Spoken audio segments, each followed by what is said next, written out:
Hello friends, कैसे हो आप सब। आज हम चैप्टर 2 जो हमारा है micro organism friend and Foy, इसका थर्ड पार्ट करने जा रहे हैं। ठीक है, 2 पार्ट हमने कंप्लीट कर लिए, जिसकी वीडियो आपने देख ली होगी। अब चलिए आगे शुरू करते हैं। अब देखिए, हमने पढ़ा था ह्यूमन बींग्स में रोगकारक जीवाणु। ठीक है, यानी कि ऐसे माइक्रो ऑर्गेनिज्म जिनसे ह्यूमंस में रोग फैलते हैं। आज हम बात करेंगे disease causing micro organism in animal, यानी कि जीवाणुओं के द्वारा जो जंतुओं में रोग होते हैं उनके बारे में हम बात करेंगे। ठीक है, several micro organism not only cause disease in humans and plants, यानी कि जो जीवाणु होते हैं वो केवल मनुष्य और पादपों में ही, यानी पौधों में ही बीमारियों के कारण नहीं बनते, but also in other animal, यानी कि यह पशुओं के अंदर भी बीमारियां फैलाते हैं। ठीक है, एग्जाम्पल की बात करें, एंथ्रेक्स। एंथ्रेक्स क्या है? एंथ्रेक्स एक बीमारी है जो मवेशी, यानी कि जो पशुओं को चराते रहते हैं, एक जगह से दूसरी जगह जाते हैं। ठीक है, वो रोग होता है। ये होता किसके कारण है? एंथ्रेक्स है वो क्या है? बेसिलस।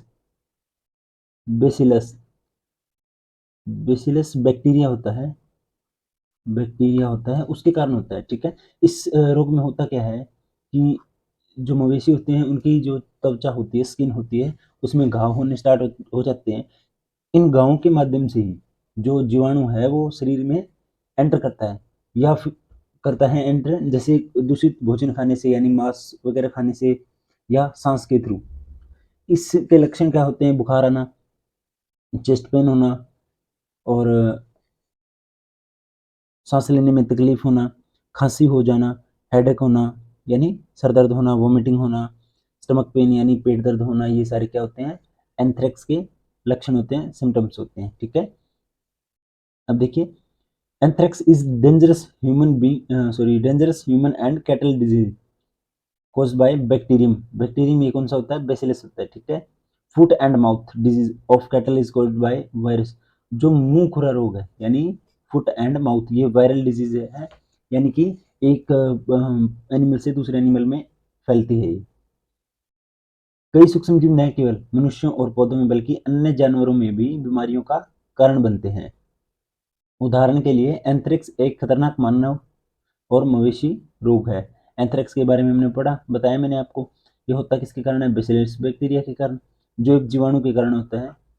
मवेशियों में खुरपका और मुंहपका, इस रोग में क्या होता है कि जो जैसे पशु के खुर हैं, खुर समझते होंगे आप, पैरों का जो सबसे लास्ट हिस्सा होता है, तो वहां पे इन्फेक्शन फैल जाता है। वो मतलब ब्लड आना स्टार्ट हो जाता है वहां से, इतना इन्फेक्शन हो जाता है, पशु से चला भी नहीं जाता। और मुंह की बात करें तो मुंह में झाग जैसे निकलना स्टार्ट हो जाता है, पशु खाना पीना सब बंद कर देता है, और धीरे धीरे उसकी डेथ हो जाती है।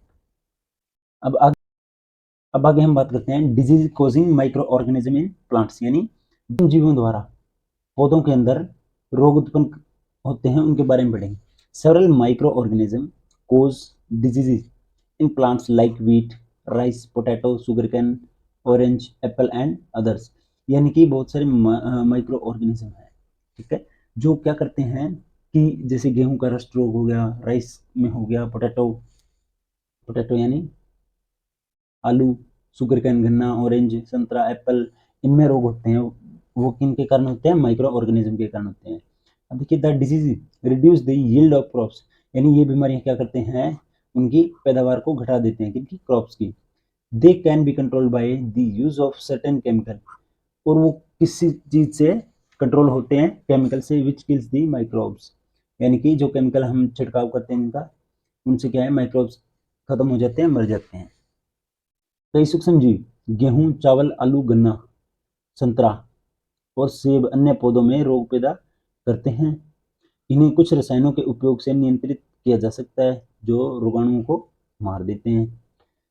देखा कि माइक्रो ऑर्गेनिज्म प्लांट्स में भी इफेक्ट करते हैं। तो अब एक लिस्ट देखते हैं जिसमें हमें कुछ रोग दिए हुए हैं, माइक्रो ऑर्गेनिज्म दिए हुए हैं, और मोड ऑफ ट्रांसमिशन दिए हुए हैं। तो चलिए अब हम देखते हैं सम कॉमन प्लांट डिजीज। पहले हमने क्या पढ़ा था? Human disease. अब देखिए, plants diseases caused by micro organism, यानी पौधों में सूक्ष्म जीवन द्वारा होने वाले सामान्य रोग हैं।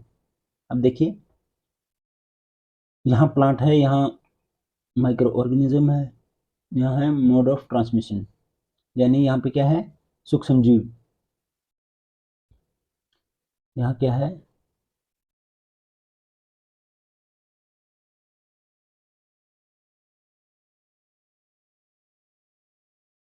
यहाँ पे है सूक्ष्म जीव, और ये है mode of transaction, sorry transmission, जिससे कहते हैं हम संचरण का तरीका।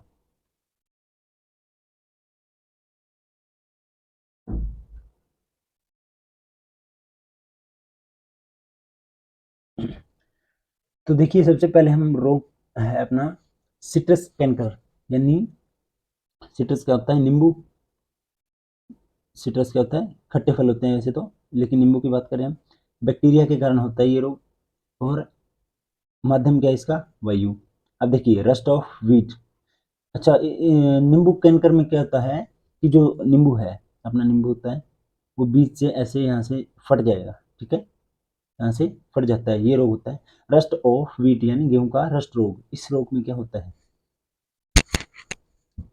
इस रोग में क्या होता है कि जो गेहूं की बालियां हैं वो खराब होनी शुरू हो जाती है। अब होता किसके कारण है ये, कवक के, फंजाई के कारण। और ये फैलता कैसे है, वायु के द्वारा और बीज के द्वारा भी फैलता है। अब आगे हम बात करते हैं कि येलो विन मोजेल ऑफ भिंडी, यानी भिंडी का पित रोग, yellow win of mosaic of भिंडी, इसको ओकरा भी बोलते हैं। अब देखिए, फैलता किसके कारण है, वायरस के कारण। और वायरस किसके माध्यम से ट्रांसमिशन होते हैं, कीटों के माध्यम से, जैसे मधुमक्खी हो गई, मक्खियां हो गई, इस माध्यम से वो ट्रांसमिशन होते हैं। अब बात करते हैं हम, देखिए रॉबर्ट कोच की, इन्होंने और क्या खोजा था, चेचक का टीका। रॉबर्ट कोच डिस्कवर्ड दी बैक्टीरियम बेसिलस, बैक्टीरियम ये वही है एंथ्रेक्स वाला, bacillus anthracis which cause anthrax disease, जो हमने पढ़ा था मवेशी में, मवेशियों में होता है रोग, मवेशियों में, ठीक है, ये वही रोग है जो मवेशियों में फैलता है। अब बात करते हैं फूड पॉइजनिंग की। आपने कभी देखा होगा, किसी फंक्शन में गए होंगे, तो वहां पे आपने कुछ खा लिया और आपको अच्छा लगा वो, और आपने ज़्यादा अमाउंट में खा लिया, तो कभी कभी ऐसा हुआ है कि आप बीमार हो गए हो, घर पे ही आपको उल्टियाँ लग गई हों, तबीयत खराब हो गई हो। उसका कारण क्या है, उसका कारण यह है कि जो माइक्रोब्स, यानी सूक्ष्म जीव हमारे लिए हेल्पफुल हैं, या जो भोजन को डाइजेस्ट करने में हमारी मदद करते हैं, कभी कभी वो सूक्ष्म जीव माइक्रोब्स जो हानिकारक पदार्थ होते हैं उनको छोड़ते हैं, ठीक है, जिससे क्या होता है कि फूड पॉइजन में बदल जाता है और वो हमारी बॉडी के लिए वो हार्मफुल होता है, ठीक है, उसे हम क्या कहते हैं, फूड पॉइजनिंग कहते हैं।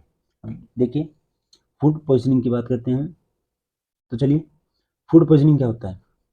Food poisoning could be due to the consumption of food spoiled by some micro organism, यानी कि जो फूड पॉइजनिंग है, कभी कभी जो भोजन खराब हो जाता है उसके कारण भी होती है।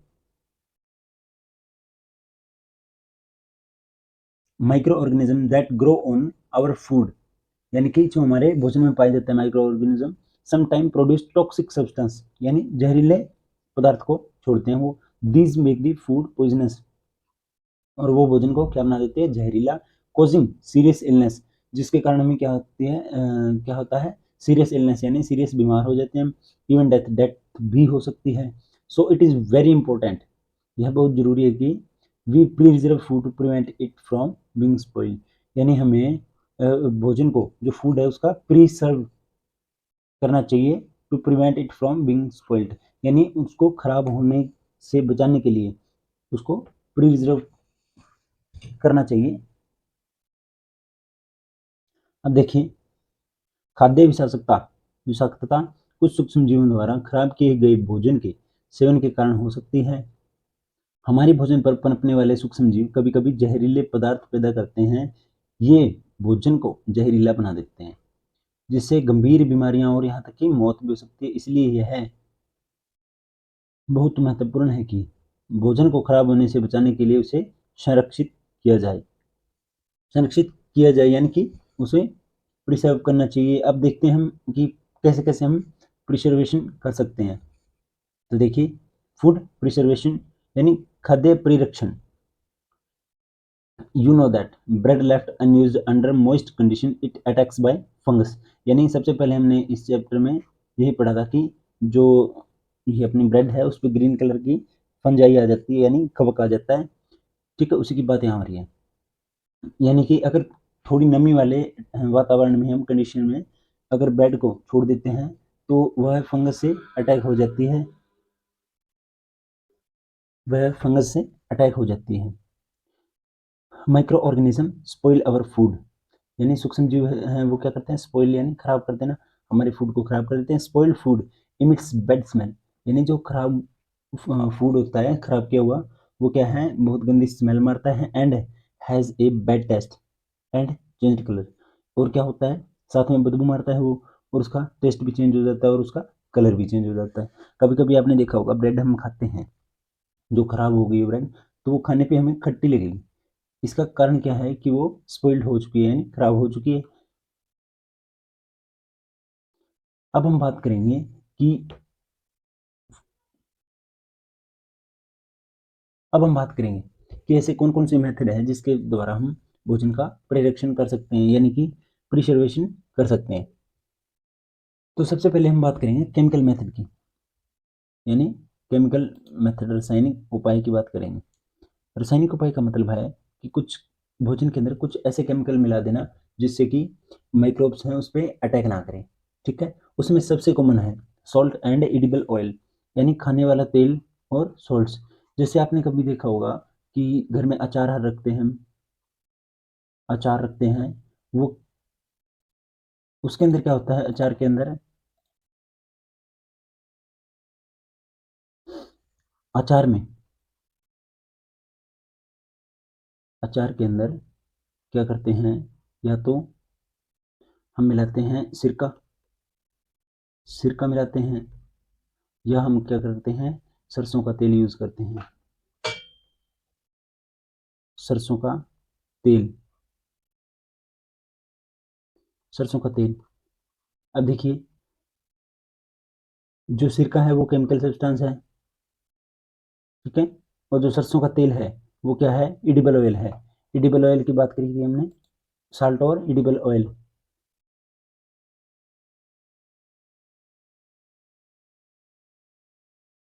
अब देखिए salt and edible oil are common chemical generally use to check the growth of micro organism. यानी कि जो सॉल्ट और एडिबल ऑयल है सॉल्ट और एडिबल ऑयल है यानी खाने वाला तेल है, commonly chemicals generally use to check the growth of micro organism, यानी वो सूक्ष्म जीवी की वृद्धि का पता लगाने के लिए यूज करते हैं। Therefore they are called preservation, sorry preservative, यानी परिरक्षण के लिए उनको यूज करते हैं। We add salt and acid preservative to pickles. अब देखिए सॉल्ट एंड एसिड किसके लिए, पिकल यानी अचार के लिए।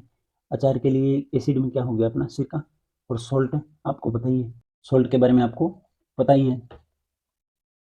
अब देखिए sodium benzoate, sodium benzoate and sodium metabisulphite, sodium metabisulfate are commonly preservative. These are also used in jams and squash to check the spoilage. Jams और स्क्वैश में क्या क्या यूज होता है, सोडियम बेंजोएट और सोडियम मेटाबाइसल्फेट।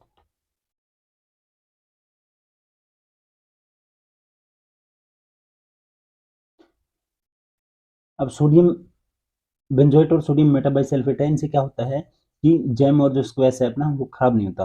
अब देखिए नमक और खाद्य तेल, जो भी हमने पढ़ा था, नमक और खाद्य तेल सामान्य रसायन है जिनका उपयोग आमतौर पर सूक्ष्म जीवों की वृद्धि को रोकने के लिए किया जाता है, इसलिए इन्हें परिरक्षक कहते हैं, प्रिजर्वेटिव। रोगाणुओं के हमले को रोकने के लिए हम अचार में, ये देखिए अचार में क्या डालते हैं, नमक और एसिड परिरक्षक यानी सिरका भी डालते हैं हम। सोडियम बेंजोएट और सोडियम मेटाबाइसल्फेट सामान्य संरक्षक है, इन्हें खराब होने से बचाने के लिए जैम और स्क्वैश में भी उपयोग किया जाता है। ठीक है, एक हमने पढ़ा केमिकल से जो परिरक्षण करते हैं। अब बात करते हैं हम सॉल्ट से, यानी नमक द्वारा। Commonly salt has been used to preserve meat and fish, यानी ये जो तरीका है वो पुराने समय से चलता आ रहा है। जिससे क्या करते हैं, मीट या जो मछलियाँ होती हैं, उनको नमक के अंदर ढक के रख देते हैं, जिसके नमक से ढक के रखते हैं, जिसके कारण जो सूक्ष्म जीव है उन पे अटैक नहीं करते। कॉमन ठीक है। Meat and fish are covered with dry salt, यानी कि जो मीट, मांस और मछली है उसको सॉल्ट से ढक देते हैं, नमक से ढक देते हैं, to check the growth of bacteria. Salting is also used to preserve amla, जो नमक है वो आंवले को प्रिजर्व करने के लिए भी यूज होता है, और मैंगोज यानी कि कच्चे आमों को, रो मैंगोज यानी कच्चे आमों को प्रिजर्व करने के लिए भी यूज किया जाता है। सामान्य नमक का उपयोग सदियों से मांस और मछली को संरक्षित करने के लिए किया जाता रहा है। बैक्टीरिया की वृद्धि को रोकने के लिए मांस और मछली को सूखे नमक से ढक दिया जाता है। नमक का उपयोग आंवला, कच्चे आम, इमली आदि को संरक्षित करने के लिए भी किया जाता है।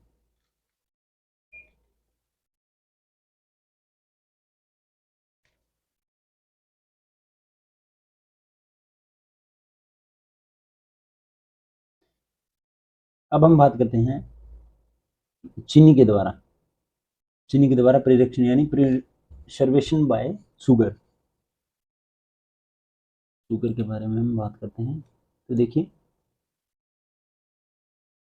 प्रिजर्वेशन बाय शुगर यानी चीनी के द्वारा प्रिडक्शन, jams, jellies and squash are preserved by sugar, sugar reduce the sorry देखिए, जेम्स और जेली और स्क्वैश, इनको प्रिजर्व यानी प्रिडक्शन करने के लिए क्या करते हैं, शुगर उसमें ऐड करते हैं। तो शुगर क्या करता है, sugar reduce the moisture content which inhibits the growth of bacteria which spoil food, यानी चीनी जो है वो क्या करती है, जो जैम्स वगैरह में नमी होती है उसको कम कर देती है, जिससे क्या होता है, नमी को कम करने से जो बैक्टीरिया या माइक्रोब्स होते हैं उनकी ग्रोथ रुक जाती है। इससे क्या होता है, जो अपना एडिबल सब्सटेंस है यानी जेम्स, जेली, स्क्वैश है, वो खराब होने से बच जाते हैं। और इन जेम्स एंड स्क्वैश में क्या पढ़ा था हमने कि जो सोडियम बेंजोएट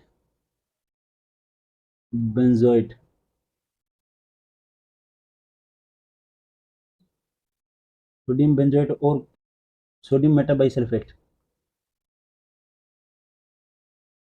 सोडियम मेटाबाइसल्फेट,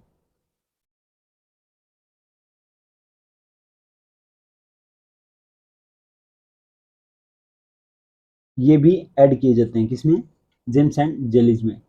तो हमने प्रिजर्वेशन पढ़ लिया। अब बात करते हैं आगे कि ऑयल एंड विनेगर के द्वारा, तो तेल और सिरके के द्वारा प्रिडक्शन, पहले भी हमने बात की कि एडिबल जो ऑयल होता है उससे हम प्रिजर्वेशन कर सकते हैं।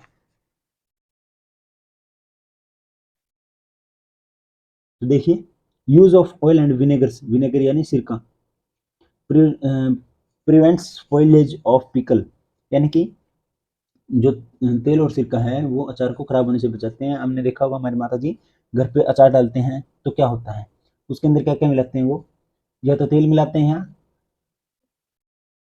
या सिरका मिलाते हैं, जिससे कि अचार कभी खराब नहीं होता, लॉन्ग टाइम चलता है वो। और वो होता क्यों है, क्योंकि अचार में सिरका या तेल डालने से जो माइक्रोब्स होते हैं वो वहाँ पे उस एनवायरनमेंट में रह नहीं सकते, जिससे कि अचार खराब नहीं होता। अब देखिए, use of oil and vinegar prevents spoilage of pickle because bacteria can not live in such an environment, यानी इस तरह के वातावरण में वो नहीं रह सकते, जिंदा नहीं रह सकते। Vegetables, fruits, fish and meat are often preserve by this method, यानी आमतौर पर ऐसे तरीकों के द्वारा वो प्रिजर्व की जा सकती है। अब आगे बात करते हैं हीट एंड कोल्ड ट्रीटमेंट की, हीट एंड कोल्ड ट्रीटमेंट की बात करते हैं तो you must have observe your mother, यानी कि आपने कभी देखा होगा कि हम गर्मियों के अंदर दूध होता है हमारा वो फ्रिज के अंदर रख देते हैं, या कुछ कुछ भी खाने की चीज़ें हैं जो बाहर रखने से खराब हो जाती है उन्हें हम फ्रिज के अंदर स्टोर करते हैं, तो वो 2-3 दिन तक खराब नहीं होती। उसका कारण क्या है, उसका कारण यह है कि जो माइक्रोब्स होते हैं, सूक्ष्म जीव होते हैं, वो क्या होते हैं कि जो फ्रिज के अंदर जो टेम्परेचर है वो डाउन टेम्परेचर है, लगभग 0 के आसपास होता है या 5 या 6 डिग्री सेल्सियस के पास होता है। तो उस टेम्परेचर में जो माइक्रोब्स होते हैं वो वृद्धि नहीं कर सकते, वो क्या होते हैं,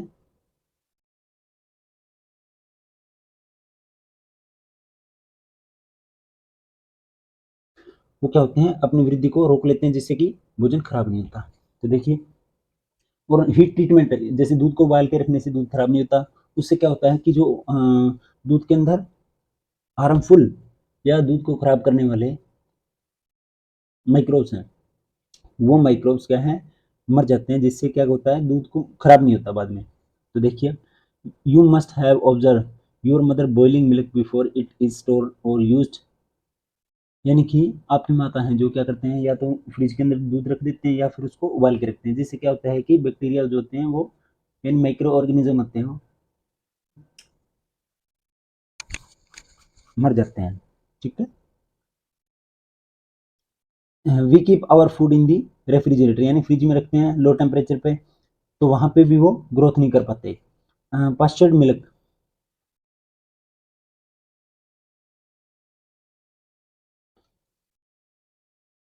pasteurized milk can be consumed without boiling as it is free from harmful microbes। यानी कि जो पाश्चुकृत दूध होता है, अब देखिए, जो पाश्चराइज्ड मिल्क यानी पाश्चुकृत मिल्क दूध होता है, वो उन्हें हम बिना गर्म किए ही या बिना उबाले हुए पी सकते हैं, क्योंकि वह क्या होता है, हार्मफुल माइक्रोब से फ्री होता है। क्योंकि the milk is heated to about 70 degree Celsius for 15 to 30 second.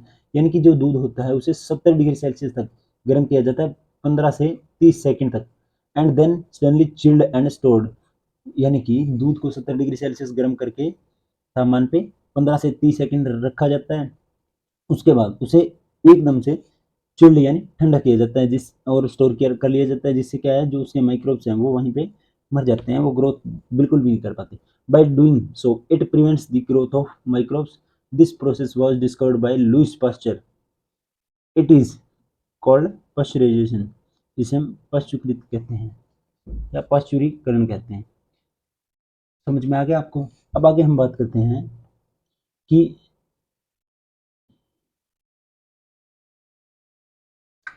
Storage and packing.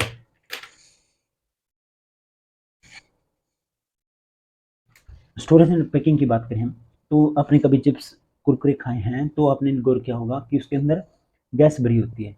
वो कौन सी गैस होती है? वो होती है नाइट्रोजन गैस।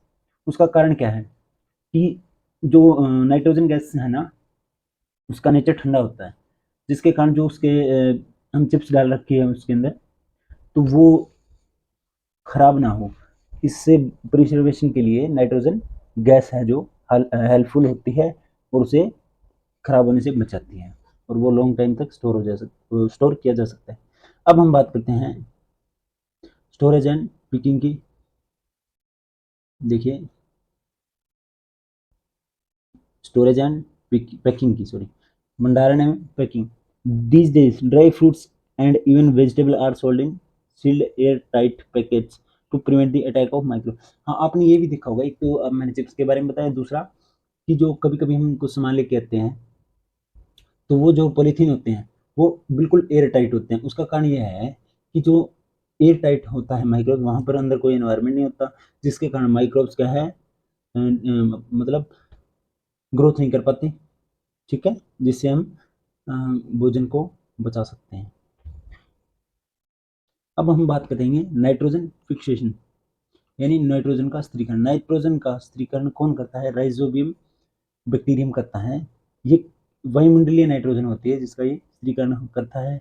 ये सिर्फ पौधों के अंदर होता है। तो शुरू करते हैं। ये स्थिरीकरण क्यों जरूरी है? क्योंकि जो पौधे को नाइट्रोजन चाहिए वो कहाँ से मिलती है?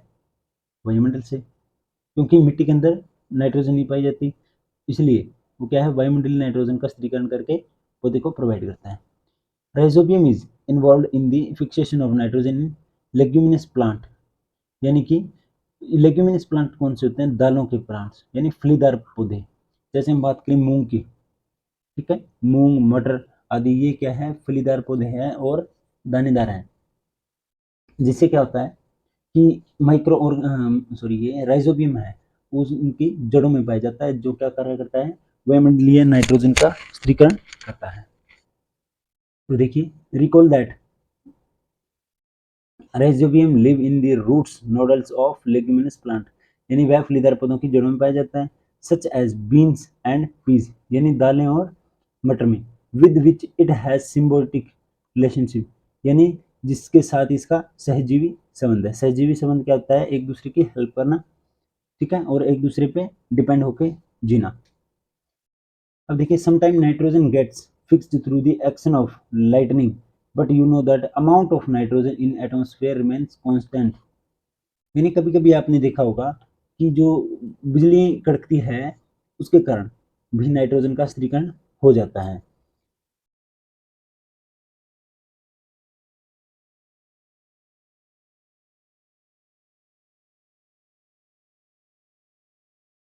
तो अब आगे देखिए,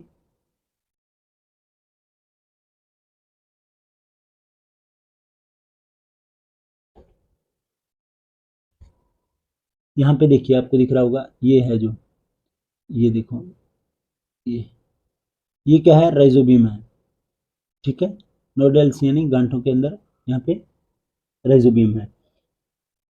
ये क्या है? फलीदार पौधे की जड़ें हैं। ये क्या है? फलीदार पौधे की जड़ें हैं।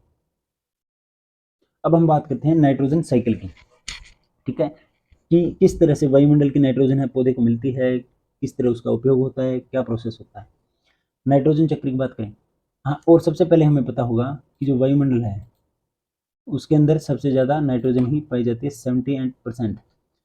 Atmosphere has 78% nitrogen gas. Nitrogen one of essential constituents of all living organism as part of protein, chlorophyll, nucleic acid and vitamins, यानी कि जो सभी जीवित जीव हैं, ठीक है, उनमें जो नाइट्रोजन है वो आवश्यक घटक के रूप में होती है, जो कि किस रूप में होती है? Protein, chlorophyll, nucleic acid, vitamin, इनके रूप में होती है, ठीक है, इनके रूप में होती है। The atmospheric nitrogen can not be taken directly by plants, जैसे ह्यूमन बींग्स है वो डायरेक्टली ले सकते हैं, लेकिन प्लांट्स डायरेक्टली नहीं ले सकते। Certain bacterias and blue green algae present in the soil fix nitrogen from atmosphere and convert it into compounds of nitrogen, यानी कि जो मिट्टी के अंदर कुछ बैक्टीरियाज होते हैं, ठीक है, वो क्या करते हैं? वो मिट्टी नाइट्रोजन का स्थिरीकरण करते हैं और नाइट्रोजन के जो कंपाउंड्स है, यौगिक हैं, उनके अंदर हम नाइट्रोजन को बदल देते हैं। Once nitrogen is converted into these usable compounds, it can be unleashed by plants from the soil through their root system, यानी कि जब एक बार नाइट्रोजन इन कंपाउंड्स में परिवर्तित हो जाती है, यानी कि कन्वर्ट हो जाती है,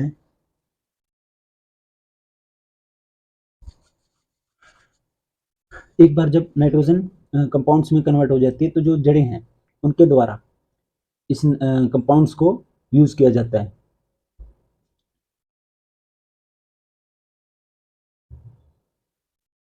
हाँ, यूज किया जाता है। Nitrogen is then used for synthesis of plant proteins and other compound. तो इसके बाद क्या होता है कि जो ये नाइट्रोजन होती है प्लांट प्रोटीन को सिंथेसाइज करने में और अदर कंपाउंड्स को सिंथेसाइज करने में यूज की जाती है।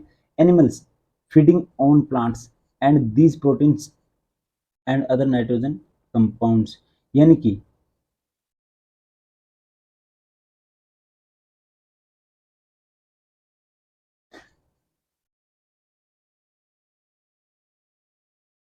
यानी कि अब जो नाइट्रोजन ली थी वो कंपाउंड में चेंज होके प्लांट्स में ट्रांसफर हो गई है, और जो एनिमल्स इसको खाते हैं पौधे को सीधा, वो नाइट्रोजन कंपाउंड सीधे उन एनिमल्स को मिल जाते हैं।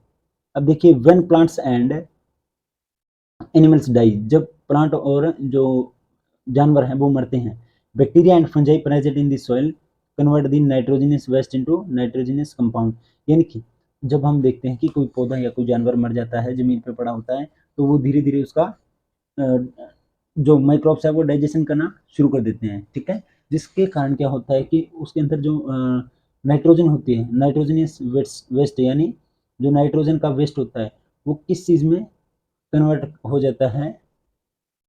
कंपाउंड्स में, नाइट्रोजनस कंपाउंड्स में कन्वर्ट हो जाता है to be used by plants again, यानी पौधों के दोबारा यूज के लिए वो कन्वर्ट हो जाता है। Certain other bacteria convert some part of them to nitrogen gas which goes back into the atmosphere. यानी कि कुछ बैक्टीरिया हैं जो नाइट्रोजन गैस में भी कन्वर्ट कर देते हैं, किसको, नाइट्रोजियस वेस्ट को, और वो क्या होता है फिर से एटमॉस्फेयर में चली जाती हैं।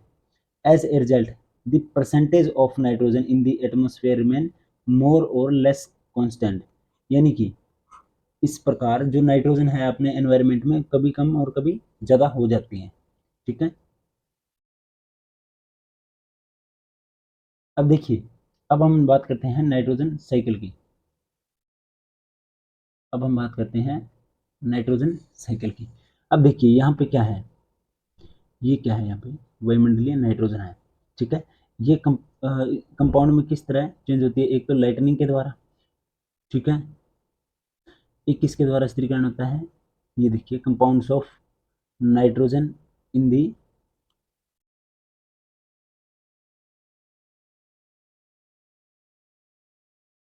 अब देखिए compounds of nitrogen in the soil, यानी कि मिट्टी में जो जीवाणु और नीलहरी से वाला है वो स्थिरीकरण करते हैं। उसके बाद क्या होता है, ये देखिए लाइटनिंग के बाद कहाँ चली गई, components of nitrogen in the soil, जो मिट्टी में उपस्थित नाइट्रोजन के यौगिक होते हैं उनमें वो चेंज हो जाती है। एक और क्या करते हैं कि जो हमने बात की थी कि जो डेड एनिमल और प्लांट्स होते हैं, ठीक है, वो धीरे धीरे उनको कन्वर्ट कर देते हैं नाइट्रोजन में, नाइट्रोजन कंपाउंड्स में, सॉरी। अब ये जो कंपाउंड होती है यानी यौगिक बन गए हैं जो नाइट्रोजन के, वो किसके द्वारा यूज किए जाते हैं, पौधे के द्वारा अवशोषण कर लिया जाता है। पौधे के अंदर आने के बाद, अवशोषण होने के बाद ये कहाँ जा रहे हैं, ये जा रहे हैं एनिमल के अंदर, एनिमल के अंदर यानी कि जानवर उनको खा जाएंगे। ठीक है, खाते हैं तो नाइट्रोजन का ट्रांसफर हो जाता है, nitrogen waste from the excretion and death, और एनिमल के अंदर चले गए। ठीक है, अब देखिए एनिमल की जब डेथ होती है, जंतुओं की जब डेथ होती है तो वापस से कहाँ चले आते हैं, मिट्टी के अंदर चले आते हैं। अब यहाँ पे मिट्टी के अंदर आ गए, और मिट्टी के अंदर से क्या होता है, यानी जो डेड एनिमल है या प्लांट्स है वहाँ से कुछ माइक्रोब्स क्या करते हैं कि जो ये नाइट्रोजन है इसको वापस से एटमॉस्फेयर में बदल देते हैं, यानी कि bacteria turn compounds to nitrogen into gaseous nitrogen, यानी वायुमंडलीय नाइट्रोजन के अंदर बदल देते हैं, जिससे क्या होता है वो फिर से वायुमंडल में चली जाती है। तो इससे क्या होता है, इससे होता है कि जो वायुमंडल में नाइट्रोजन है वो कांस्टेंट नहीं रहती, कभी कम कभी ज़्यादा होती रहती है। ठीक है, तो ये अपना माइक्रो ऑर्गेनिज्म वाला चैप्टर कंप्लीट हो गया। उम्मीद करता हूँ आपको समझ आ गया होगा। तो इसके बाद हम आगे सिंथेटिक फाइबर चैप्टर करेंगे नेक्स्ट चैप्टर अपना। तो अगर आपको वीडियो अच्छी लगी तो लाइक करिए और शेयर करिए। Thank you.